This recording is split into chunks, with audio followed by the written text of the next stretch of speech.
Hello people, we're back working on the Avalanche.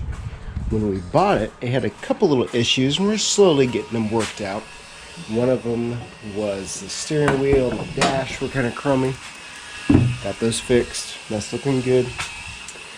Another thing was the airbag light. We're still trying to figure that out. We had the this wasn't locking correctly. That's working out great. Had to lift and the steering was real bad. Took the spacers out back there, adjusted it, put some new tie rods on there, you know, new brakes. You've seen the videos. We're going to do a new gearbox here, I think, and because it seems like it's just very loose and it's got some dead spots in the steering, so we'll replace that here soon. Excuse me. But the other thing was a check engine light for a PO455, I believe, was what that number was. So let's see here if the check engine light's on. And if it's on, we'll go ahead and show you that code. Main culprits being, our main issues being that the, ever since we did the dash, this doesn't like to stay together. I think I pulled the part wrong. Let's see here. Lights. Yeah, I think check engine light's still on. So we'll see where the tuner is here. There it is. So we'll run this code for you just so you can see it and know for sure. It's got a service tire monitor too, so we'll get that figured out eventually. So I think we got the Super Chips tuner for us, so we can scan this and see what the issue is there. Let it air out a little bit here.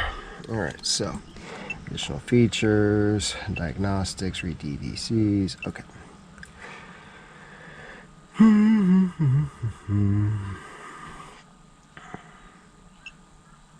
Alright, so we're reading. There we go, PO455, okay, not 445, 455.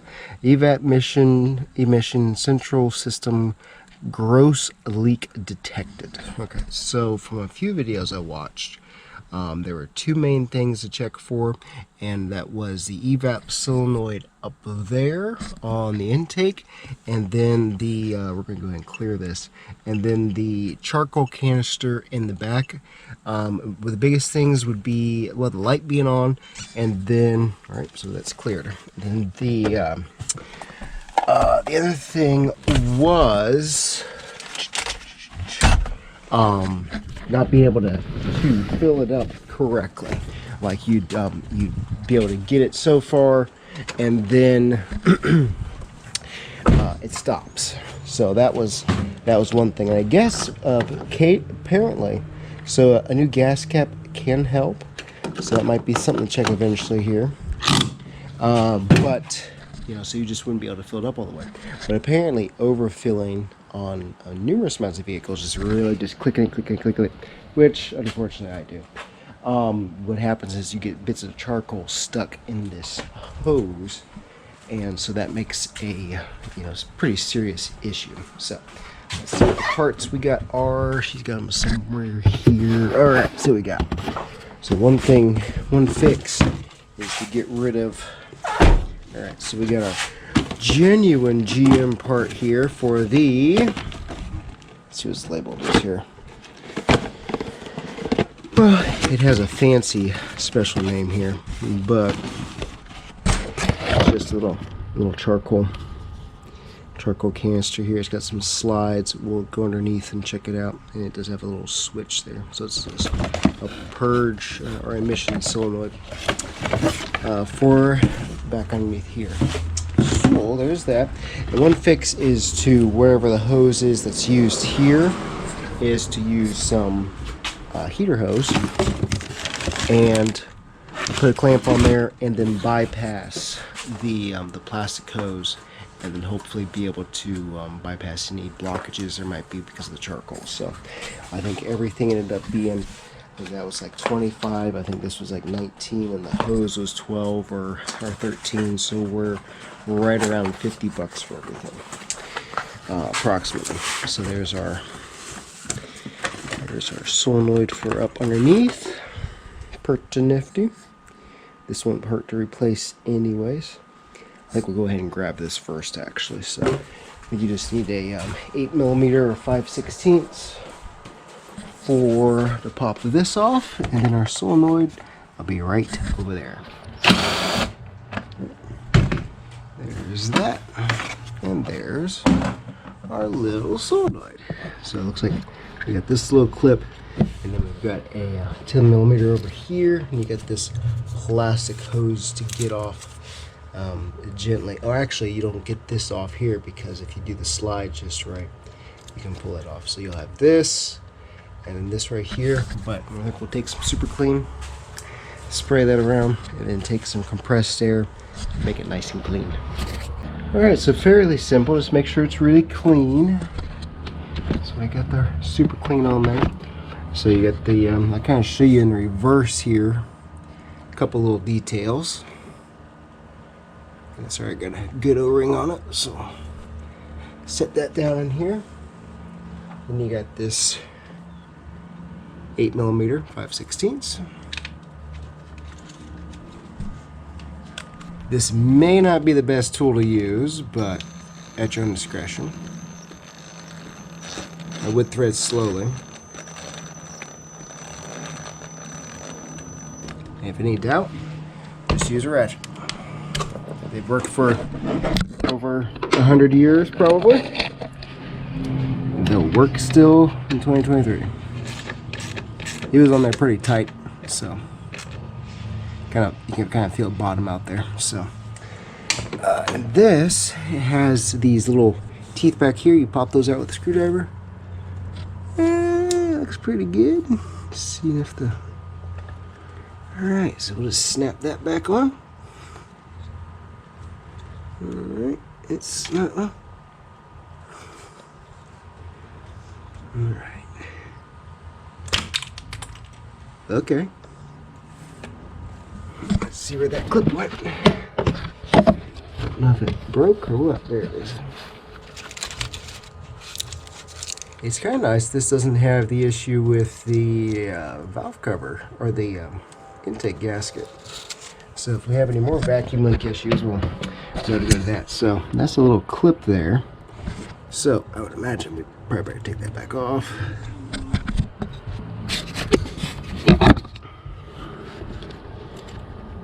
Alright, take this back off. Straight up. Slide this in. It's supposed to be a little lock secure device. Alright, oh yeah, you can kind of hear it there. Alright, now we're good. Okay, then we get plug this back in. Boom.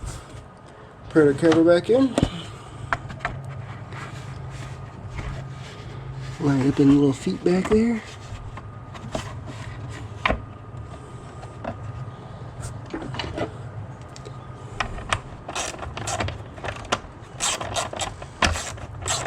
There we go. That part's done. So for the price, I don't know if this has had this or not. So for the price, like I said, $18–19. So it's relatively inexpensive to rule out. All right, so we got that. Let's go underneath the vehicle, figure out what we need to do. All right, so shiny new diff cover. And there is that part. And it slides in right here, like so. Pretty nifty. So what I'm trying to do, get a little plug here on this side. What I'm trying to do is figure out, here's this hard plastic hose we're going to replace. It fits into this over here. So I'm trying to figure out how to get these two prongs off right there. So. Alright, so we've got this hose off. Just gotta pry those little tabs there. So it's supposed that this can have a blockage. And that this is why it doesn't seem like it has anything. I might try some compressed air through it. It doesn't seem like there's any issue here. But one suggestion they had was using some heater hose to replace if it has issues with charcoal being stuck in it. So we might just try scribing it, see what happens, and then just put it back together and we go from there. So, but that's what we've seen so far. So nothing broke yet. Alright, I ran compressed air through here.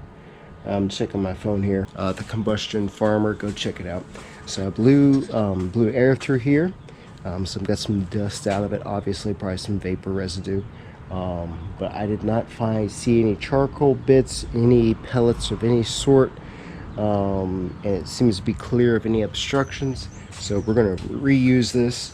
Since that's how it's designed, I think the hose would work perfect, but since this doesn't seem to be a blockage issue, I don't see any reason not to reuse it. So, but it's kind of nice.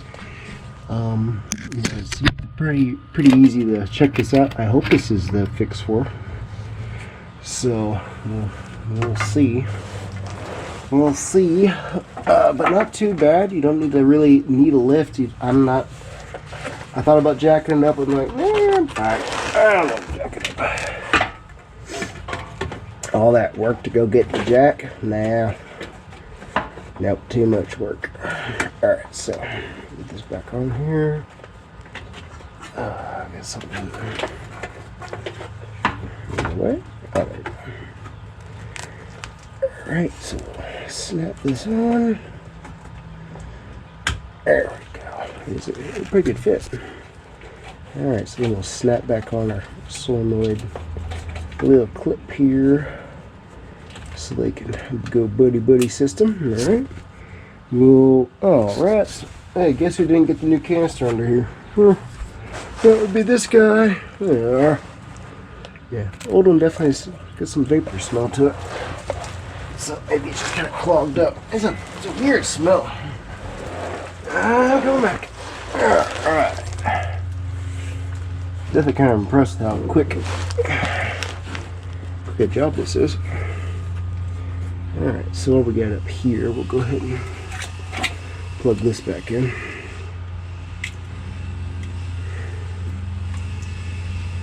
Okay. Nice snap to it there.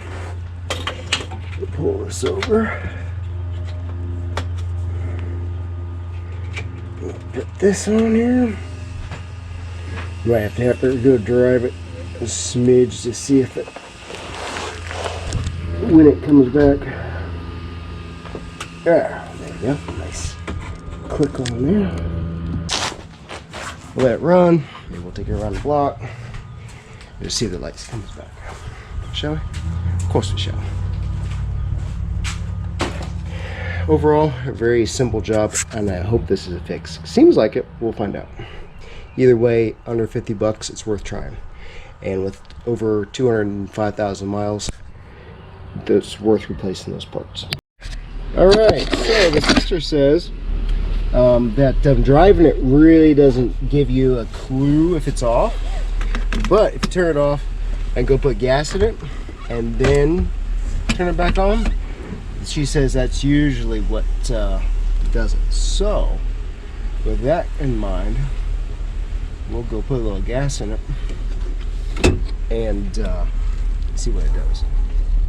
New steering wheel is nice. I like it.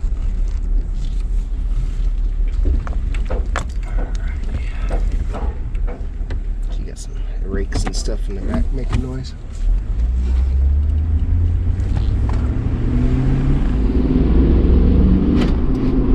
Those small gears is pretty spunky. So I like it. Hopefully this might help her get a little bit better gas mileage too, you know. So we'll see. Brakes feel good. The Hydro Boost. Steering wheel still wonked out from doing the steering wheel and then doing the steering's next, and hopefully figure out what's going on with the airbags. So just gotta do a little more research. I checked all the plugs because he put some new leathers on the front seats here on the bottoms. So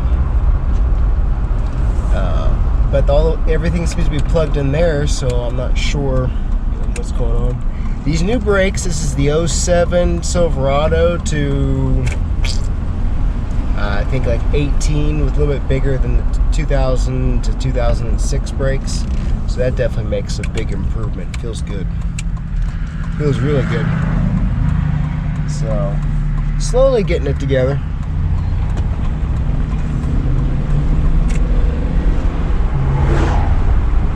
You can definitely tell it's smaller gear. It still gets up and scoots well though, so it's really all she needs. Big difference from my 410s in the truck and the Suburban though. We're still not totally sure what the rattle is, and I'm not super happy with the PSI on the oil, but you know, figure out what it is. All right, so we'll go put some gas in it. We'll show you what that looks like, and then go from there. All right, so we're gonna put 13 in, and we'll see what it does. Hasn't stopped yet. That's good. Slow pump, but still.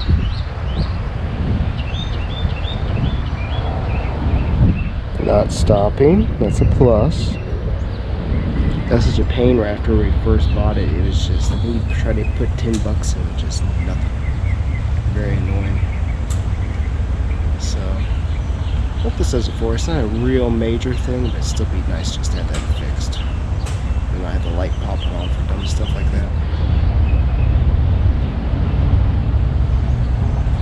Alright, we'll be back with you. Alright, moment of truth. So the gas pump never messed up, never stopped. Will the light come on when we start it up?